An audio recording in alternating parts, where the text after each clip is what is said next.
Père Bernard Pérouse, bonjour. Bonjour. Alors vous êtes prêtre de l'Emmanuel, Oui. mais vous êtes aussi aumônier de l'IRCOM Oui. et postulateur de la cause de béatification de Marthe Robin. Oui.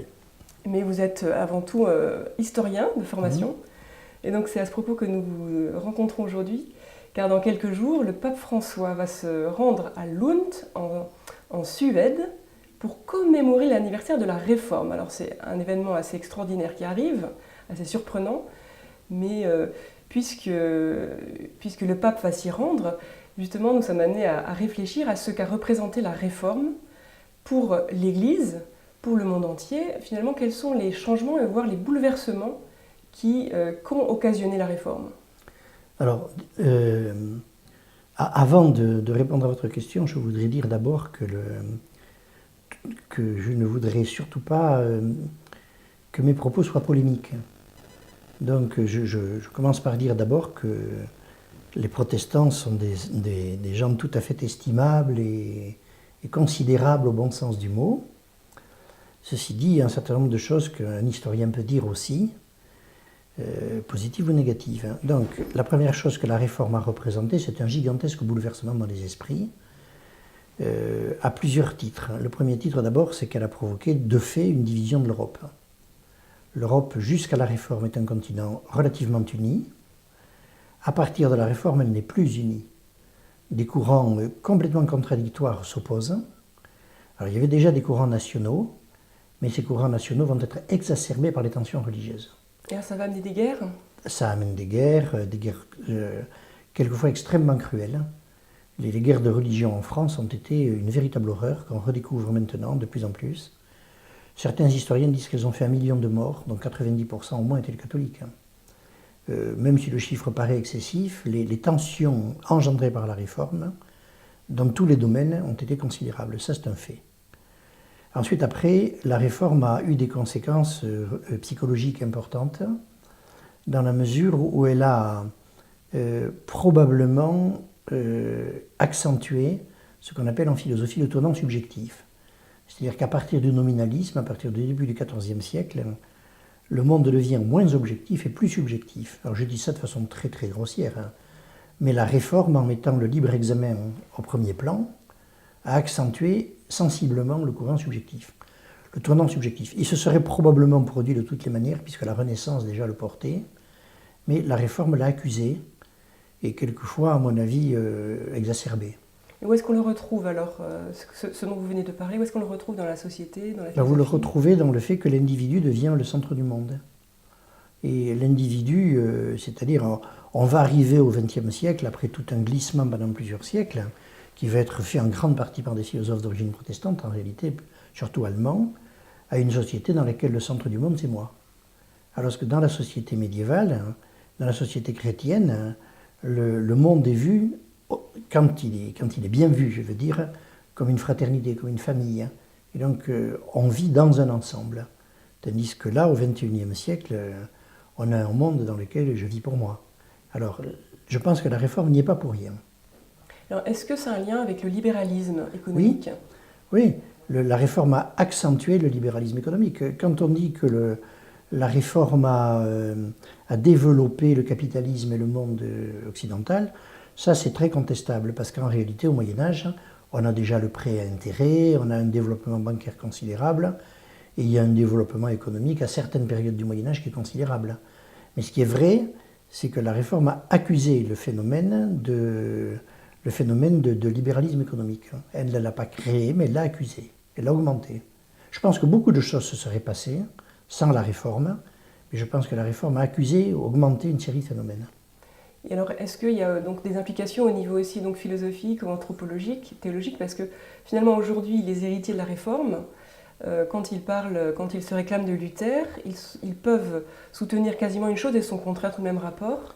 Alors, oui, c'est-à-dire que la Réforme a abouti en fait à une explosion, pas seulement de l'Europe, mais du protestantisme lui-même. C'est déjà ce que disait Bossuet quand il écrivait son livre sur les variations des églises protestantes. Bossuet était un homme qui était bien renseigné, il a montré comment en fait le phénomène avait abouti très très rapidement à une fragmentation. Et donc à l'heure actuelle, le protestantisme est terriblement fragmenté. C'est un vrai problème pour l'œcuménisme. La question c'est de savoir à qui on parle. Alors vous avez, il reste encore des luthériens classiques, mais relativement très peu, ou des calvinistes classiques, mais très peu en réalité. Et on a beaucoup d'églises dérivées, dont certaines ont dérivé de telle façon qu'on ne sait même plus si elles sont chrétiennes.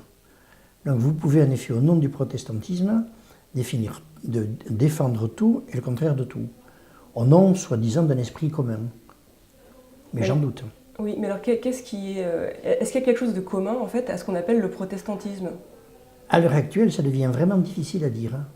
On peut toujours faire des effets rhétoriques pour essayer de rassembler les choses, mais dans la pratique, moi je vois les protestants que je connais, ça va du blanc au noir, avec toutes les nuances intermédiaires. Il y a des groupes protestants qui sont très près de l'Église catholique en réalité. D'autres sont beaucoup plus loin, d'autres, comme je disais à l'instant, sont même à la dérive du christianisme. C'est embêtant parce que l'œcuménisme est une réalité sérieuse. Si le pape va à Lund, c'est qu'en effet, il faut que nous parlions, il faut que nous nous aimions. Ça ne veut pas dire qu'on n'appelle pas les choses par leur nom, il faut appeler les choses par leur nom, mais en même temps, il faut que nous puissions nous parler entre chrétiens. Et alors justement, jusqu'où va-t-on? Qui l'est encore, vous voyez? Qui est fidèle à la réforme et qui n'est pas fidèle à la réforme? C'est une vraie question à l'intérieur du protestantisme. Et alors aujourd'hui, l'Église catholique, avec qui parle-t-elle justement dans les rencontres œcuméniques? L'Église catholique parle avec qui veut parler avec elle en fait. C'est-à-dire toutes les tendances protestantes qui veulent bien lui parler. Alors le luthéranisme classique, les évangélistes, pentecôtistes. L'Église catholique de ce point de vue-là est assez ouverte au dialogue. La difficulté est moins dans le dialogue entre l'Église catholique et les dénominations protestantes qu'entre les dénominations protestantes elles-mêmes. Oui, parce que par exemple en Suède où le pape va se rendre, l'église luthérienne était très libérale. D'ailleurs il y a eu récemment la conversion du pasteur Ulf Ekman, oui, qui était pasteur luthérien. Pasteur évangélique. Et puis qui est devenu pasteur évangélique oui, parce qu'il trouvait les luthériens beaucoup trop libéraux. Oui, c'est ça. Il a fondé une méga church qui est des plus célèbres. Voilà. À Lund, justement. À Uppsala, je crois. Uppsala. À Uppsala, pardon, oui, Uppsala. Oui, et à laquelle participaient 2000 personnes de manière régulière. Oui. Et qui est devenu catholique parce que lui, sa grande question, c'était qu'est-ce que l'Église? Oui, exactement. Il y a un centre œcuménique aussi en Suède, près du lac Siljan, qui est un centre œcuménique luthérien où il y a une religieuse catholique au milieu et qui vient massivement de devenir catholique il y a peu de temps, pour les mêmes raisons. Pour les mêmes raisons. Donc en fait, est-ce qu'il y a aussi, comment dirais-je, chez ces chrétiens issus du protestantisme au sens large, ceux qui veulent se tourner réellement vers la Bible, qui sont entre guillemets plus fondamentalistes que libéraux, est-ce que justement il n'y a pas un mouvement qui se rapproche de l'Église catholique? Alors, est-ce que c'est chez les fondamentalistes? Je n'en suis pas sûr. Il y a des protestants qui se posent la question. Par exemple, en Suède, il y a 5 pasteurs protestants qui sont passés à l'Église catholique, qui ont été accueillis, enfin d'ailleurs on dit prêtres en Suède, qui ont été accueillis dans l'Église catholique, ils ont été réordonnés, puisqu'on ne croit pas qu'ils ont la sacramentalité du sacerdoce, et ils ont été acceptés dans les mêmes conditions que les anglicans, c'est-à-dire qu'ils ont été ordonnés bien qu'ils soient mariés. Donc c'est une catégorie particulière de clergé catholique occidental, mais ce n'étaient pas des fondamentalistes. Ce sont des gens qui restent dans la grande tradition luthérienne qui elle-même vient du Moyen-Âge, hein, qu'on retrouve dans les pays scandinaves, hein, et qui se disent mais est-ce qu'on n'est pas en train de perdre ça? Alors selon vous, qu'est-ce que le pape François va faire dans cette commémoration de la Réforme? Parce que c'est quand même inédit. Je ne pense pas qu'il va encenser la Réforme, hein. Mais c'est très important de dire qu'on s'aime. Oui. C'est très important de passer au-dessus des divergences, hein, et de dire qu'on croit à la recherche sincère des hommes, hein, et à la recherche sincère de nos frères protestants. Au-delà de divergences qu'il ne faut pas hésiter à dire quand elles sont, parce que c'est la vérité. Mais en même temps, au-delà de ça, plus loin que ça, nous pouvons nous aimer. Et alors il y a une autre chose aussi que je voudrais dire, c'est que il y a quelques années, vous savez qu'on a abouti à une déclaration commune sur la justification avec les protestants. Et cette déclaration commune est extrêmement importante, puisque la rupture s'est faite là-dessus. Et donc, à quelques siècles d'intervalle, on peut se demander s'il fallait vraiment vers la rupture, hein, alors qu'en fait, on était au fond d'accord. Voyez. Oui, c'est ça. Donc, est-ce que la réforme n'est pas née au départ sur un gigantesque malentendu qu'on a entretenu? Or, on n'a pas intérêt à entretenir les malentendus. Et donc, je pense qu'à un certain moment, c'est important de s'aimer, parce que si nous nous aimons, les malentendus disparaissent. Hein. C'est une attitude d'esprit, en fait. Donc on peut dire qu'on prie ensemble, qu'on demande ensemble l'Esprit Saint, que nous bénissons le Seigneur de sa mort pour nous et de son salut qu'il nous donne, que nous sommes heureux d'être baptisés, ça c'est merveilleux si on peut déjà dire ça, et que c'est important de garder, chacun dans ses traditions, ce qu'il y a de beau, et en même temps de demander au Seigneur d'apaiser les conflits et de dépasser les divergences si nous pouvons le faire. Hein. Alors justement, il ne faut pas entretenir les faux conflits. Il y a suffisamment de difficultés, il faut dire les difficultés, mais à mon avis, il ne faut pas entretenir les conflits. Ce n'est pas la même chose. Hein. Alors que s'est-il passé à la Réforme? Pourquoi est-ce que Martin Luther n'a peut-être pas été pris suffisamment au sérieux? Non, Luther a été pris au sérieux. Luther a été pris au sérieux. Le cardinal Cajetan, non, on n'a pas traité l'affaire Luther à la légère. Hein. Le cardinal Cajetan a vraiment essayé de comprendre Luther et d'essayer de parler avec lui. Seulement, d'une part, la scolastique médiévale rendait difficile la compréhension de Luther, et de notre côté, Luther n'avait aucune envie de se soumettre. Hein. Luther était un homme qui avait de grandes qualités, mais c'était un extrémiste. Hein. Donc c'était pas du tout quelqu'un, c'était un nominaliste d'abord. Cajetan ne pouvait sans doute pas comprendre Luther, mais Luther ne pouvait pas du tout comprendre Cajetan. Et c'est ça. Donc en fait, on a eu un malentendu massif, en plus entre hommes intelligents et cultivés, et ce malentendu s'est continué. Mais on dit qu'à cette époque, le pape était beaucoup plus préoccupé par l'avancée des musulmans à Venise, et peut-être ne s'est pas suffisamment investi dans ces querelles qu'il pensait uniquement théologiques. Non, le Saint-Siège a pris au sérieux l'affaire de Luther. Ils étaient de fait très préoccupés par l'avancée de l'islam, qui était un énorme problème, ça c'est vrai, c'était un énorme problème. Et donc ça c'est vrai qu'ils étaient préoccupés par ça, mais ça on ne peut pas leur reprocher.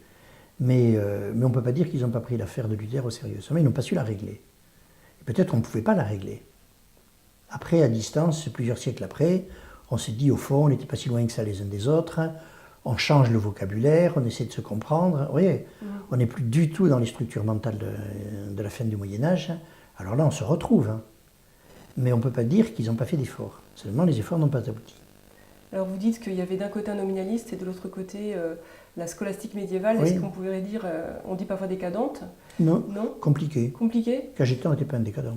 Et du coup, pourquoi est-ce que ça n'a pas été possible? Est-ce que c'est la victoire, entre guillemets, du nominalisme? Oui, en grande partie, oui, en grande partie. Le nominalisme avait envahi toute une partie des facultés européennes, en commençant par Paris.